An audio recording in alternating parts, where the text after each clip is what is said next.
Joining me now from London is Elsje Fourie, Assistant Professor of Globalization and Development with the University of Maastricht in the Netherlands. Also with us from Dubai is Zemedene Negatu, the Managing Partner for Ernst & Young in Ethiopia. And finally, out of Los Angeles, Ted Elemehu, Founder and Executive Chairman of US Doctors for Africa. Thanks to all of you for joining us. Zem, let me start with you. You're the man behind much of this economic growth. How is this being achieved? Well, I suppose the best way to tell the story is by looking at the numbers. I think in the earlier piece, I think your reporter talked about the economic growth. What we've looked at over the last 10, 11 years is sustained double-digit GDP growth, according to the World Bank, which is about 10.3, 10.4%. But what's more encouraging is that we've seen data from a number of reliable sources that growth actually has been a bottoms up, and therefore it has lifted millions of people from abject to poverty. It's still a relatively poor country, but at least if you look at the level of the people living below the poverty level, it has now reduced to 29%, and the target is 22%, when the Africa average is 40%. But so the inclusiveness, I think, is very encouraging, especially when we look at it, since we work with a lot of global investors coming in, wanting to look to invest in Ethiopia.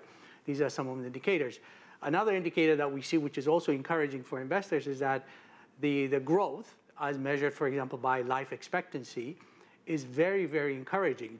We just saw some figures recently that it's high as 67 years compared to, say, for example, in many other African countries. In South Africa, for example, it's 55. So I think the inclusiveness will give investors confidence.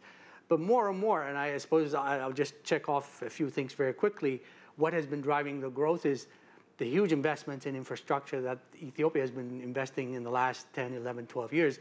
As you probably know, the largest, which is one of the best illustrated, the largest hydroelectric power dam in Africa and amongst the top 10 in the world is currently under construction on the Nile River. Those kinds of huge infrastructures have been able to produce very strong GDP growth, which will ultimately help benefit investors, again, which is our area of focus. The other area, of course, which is very encouraging, which has been able to sustain the growth, is the demographics.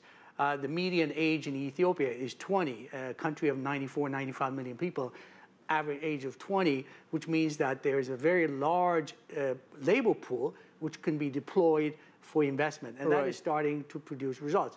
The other marker we have is, of course, urbanization. So these are some of the indicators over the last several years which have helped sustain a 10.3% GDP growth.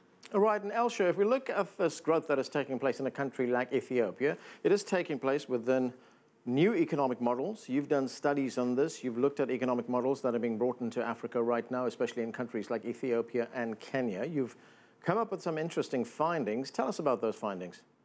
Well, so yes, when we use the term model, it sometimes makes it sound as if, sort of entire strategies are being transferred, piecemeal between countries. And that's, of course, not the case. Countries adapt and change different strategies that come from abroad. But yes, I did actually find that in Ethiopia's case, East Asian models, certain East Asian models, particularly Taiwan, South Korea, and China, were very important in inspiring and also in sort of guiding leaders of Ethiopia to bring about this development.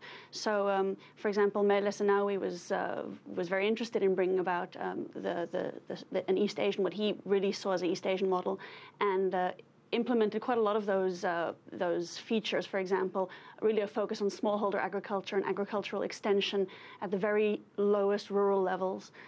That was something that mirrored the way that South Korea, Taiwan, and China all developed. Even though today we have this image of these countries as being very industrialized and very modern, a lot of it actually did start with smallholder agriculture, very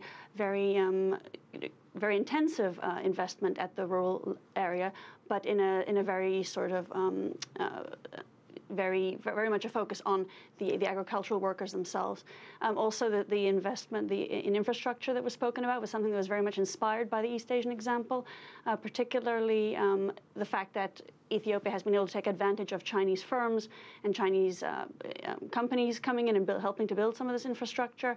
And there are, quite a few other lessons you could take, definitely there's this move towards setting up special industrial zones and export processing zones in parts of Ethiopia, and Ethiopia's eastern industrial zone is seen as a kind of litmus test or a epicenter of this potential new let's say, move towards export-oriented manufacturing that Ethiopia is trying to bring about.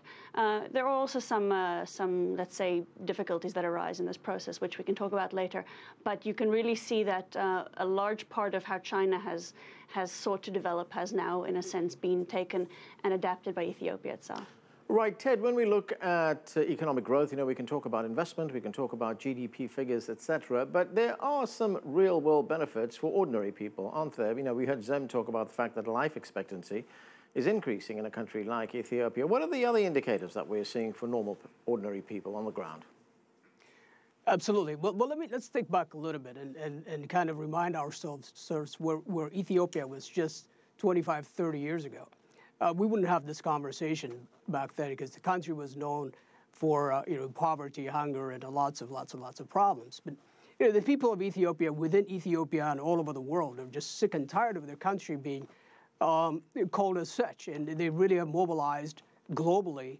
And the country's current government have adopted this brilliant strategy of taking the country from where it was, a few decades ago to the most explosive economy on the continent. And that is just an inspiring story of its own. Now you talk about the infrastructure and what have you, but healthcare in particular has been improving tremendously. The infant mortality rate is 44 in 1,000 live birth, and then you have a mother-child transmission of HIV is literally disappearing. So those are very encouraging steps and quite inspiring steps that the global community is experiencing. So, yeah, those are great indicators, but then I think your guest from London mentioned, the masterminds of this economy and the true leaders of the government. Primarily, the former late Prime Minister Meles Zenawi was just a genius, taking on this thing and bringing it to where it is now. We are going to take a break right now. More on the rise of Ethiopia coming up. Stay with us. You're watching The Heat.